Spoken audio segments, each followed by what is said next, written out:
Yeah, obviously had a chance to go through the film and did a lot of really good things. Obviously, the first half was a little bit of a kind of a mix and match, and I thought complimentary football is going to have to be a big part of that win on Saturday. And looking at it on Sunday, you really saw it come to life.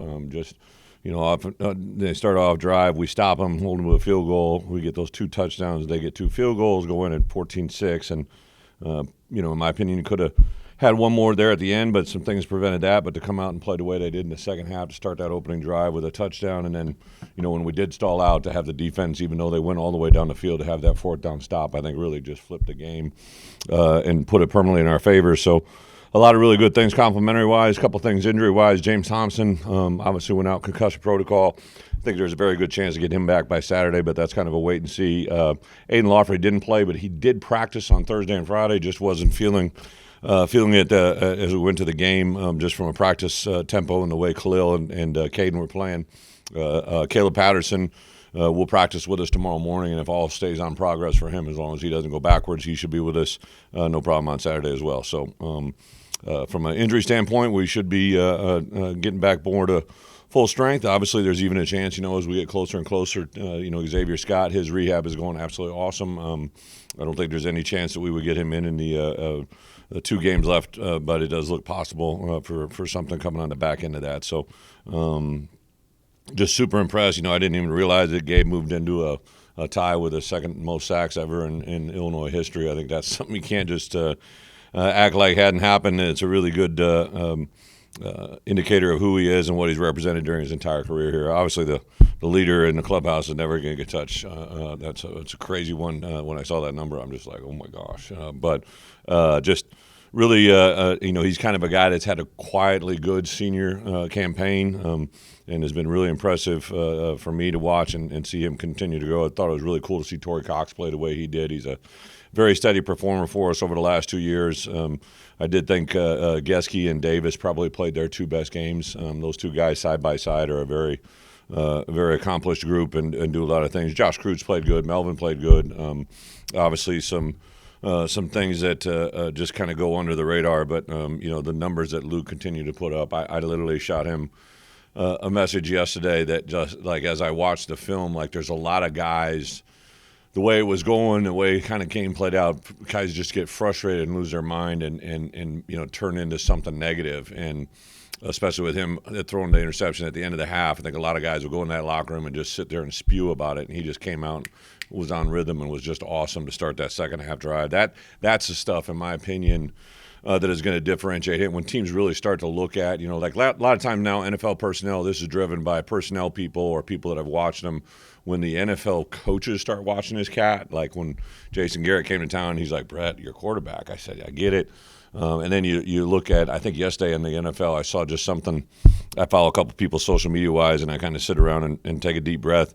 I think it was the most one-score games in NFL history yesterday of those matchups. And you look at a guy the last 2 years, I think we're 11-4 or 12-4, and that's with him in one-score games. When you have an organization look at that stat alone, that will drive his value through the roof. So super excited about a lot of things, but this week to play Wisconsin, to go to Wisconsin, I know everybody's I got to ask the question Saturday, right? Like it really, truly, I think it goes back to when I was at Wisconsin as a defensive coordinator and I went to Iowa for the first time. Everybody made it about that, and I quickly realized, right, the only time that really matters is after the game. Right, you have a tie with so many people personally. Still have a lot of friends at Wisco, a lot of personal friends, right, that aren't really in the athletic department and specifically not with football. So it's really nothing about that. I did, obviously make note that we have 3 guys that transferred from there, so I know that's personal. I mean, young men get involved in those moments, and it's something you kind of had to never really talk about till they went to the NFL, because all of a sudden the NFL, you could be playing against your college roommate, right, and you're going to have conversations. But in this portal world that we're in, it's just unprecedented. I always try to look at the rosters, like who might have crossed over at certain places, but then you got guys coming from multiple schools, and it's kind of almost impossible. But super excited for the challenge this week. Got a lot of respect for everything that goes on up there, so we got to put it together, have a good Tuesday. The only way to have a good Wednesday is have a great Tuesday and so forth. So I think our guys have locked into that, and hopefully we'll be there. So with that, open up a question. Yep. Finish the season with 2 night games. Any thoughts on that? Yeah, I just Brett shot me that one today. I just focus on the now, but you get, like you always want to find out as far ahead as possible to make plans. I think it was interesting. Bret shot me a text that the first night game in November in Gies Memorial Stadium is just, I get it. It's awesome. I think it's really cool to, especially on Fox, to have a national exposure on Thanksgiving weekend will be a really good opportunity.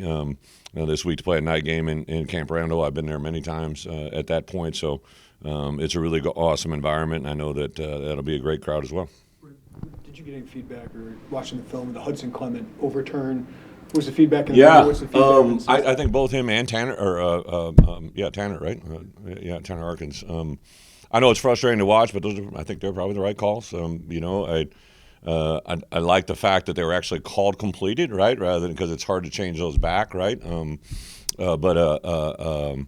I think I didn't have many. I thought the crew going into it, that crew, Mark and his crew we've had 2 back-to-back weeks of I think really good officiating.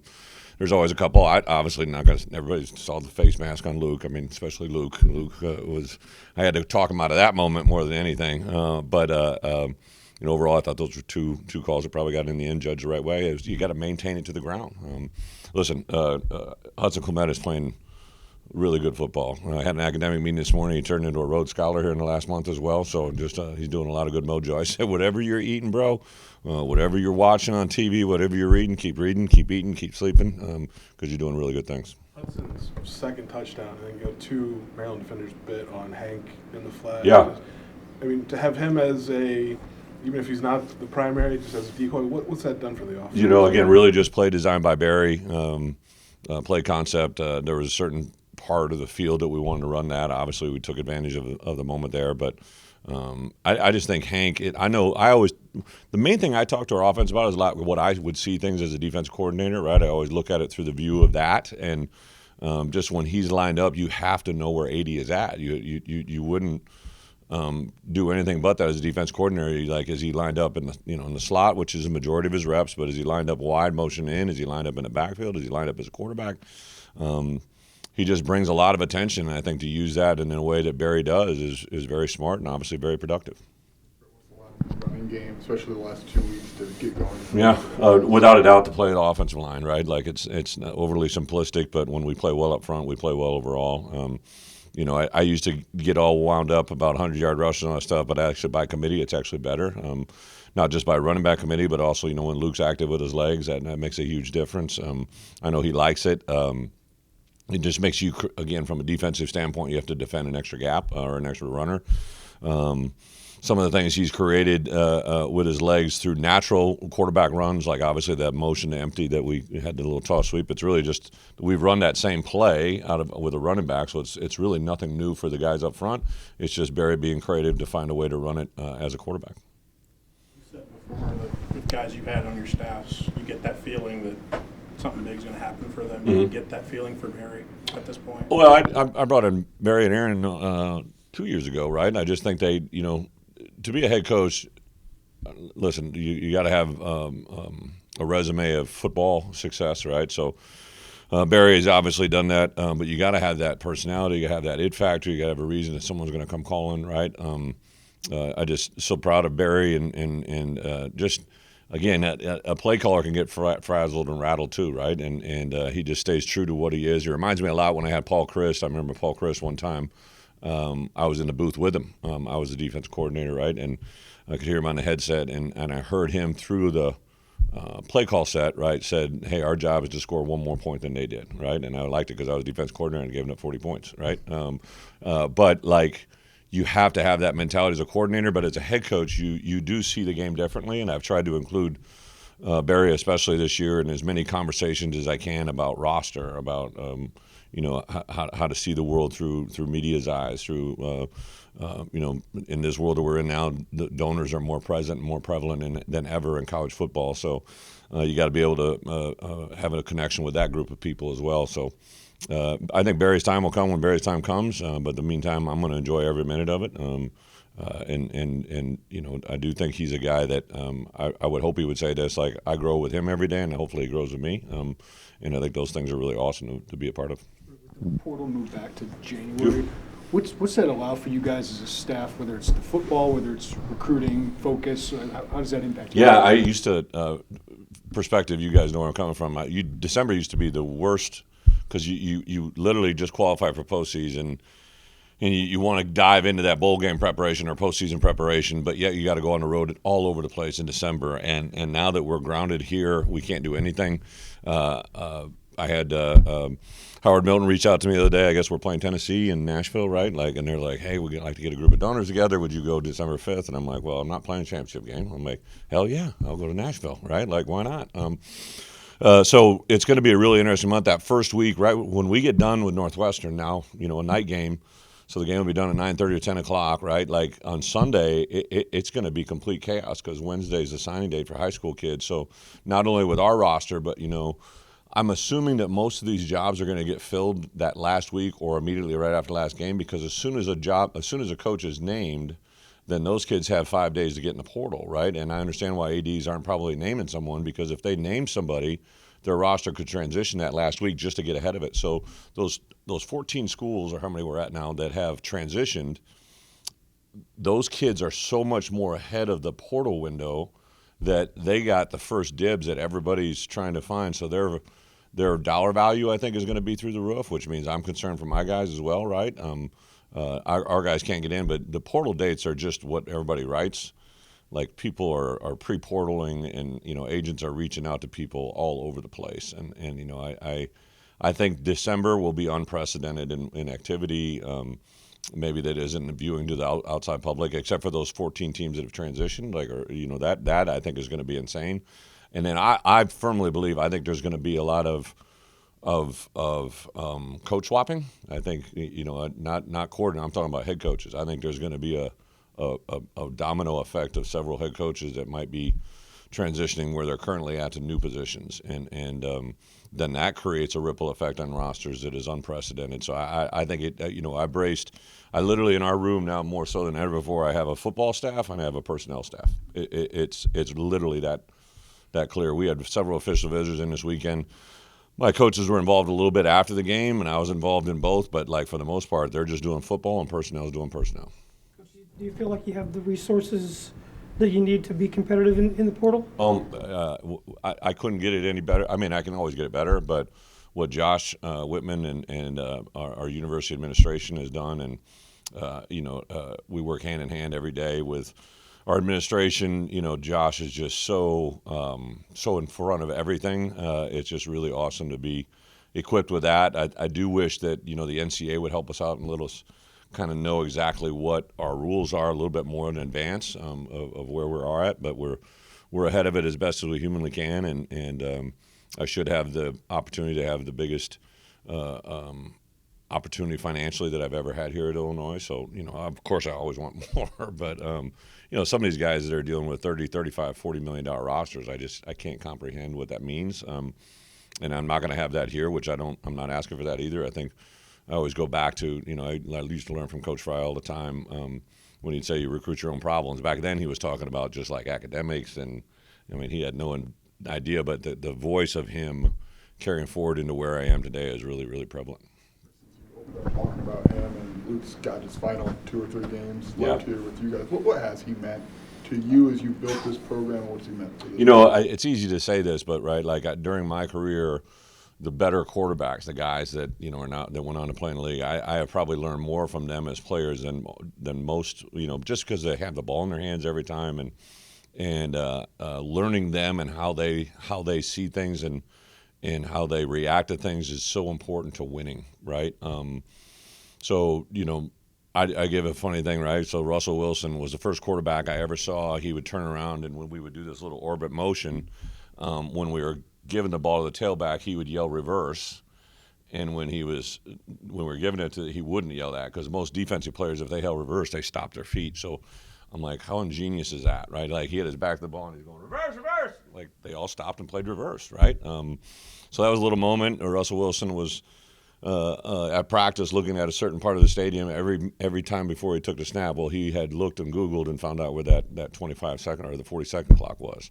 To be in meetings right now with Luke and hear him see things conceptually and then say it to art, and then it becomes reality on the football field with Barry and him, has just been a game changer for me. Like Luke, I've said this several times, he literally sees the game as well as anybody I've ever been around, and he has the natural ability. He really probably has all three sets, all three throws. He's got the deep ball, he's got the mid-range and the short, but he also has the touch and the velocity. He doesn't send a heater into someone that's not ready for it. Some of the best plays he's made with the ball in his hands that had nothing to do with throwing it, right? Like the read that he kept out here last against Rutgers on the score. That could have been a pitch, could have been a keep. He just really, he doesn't get rattled.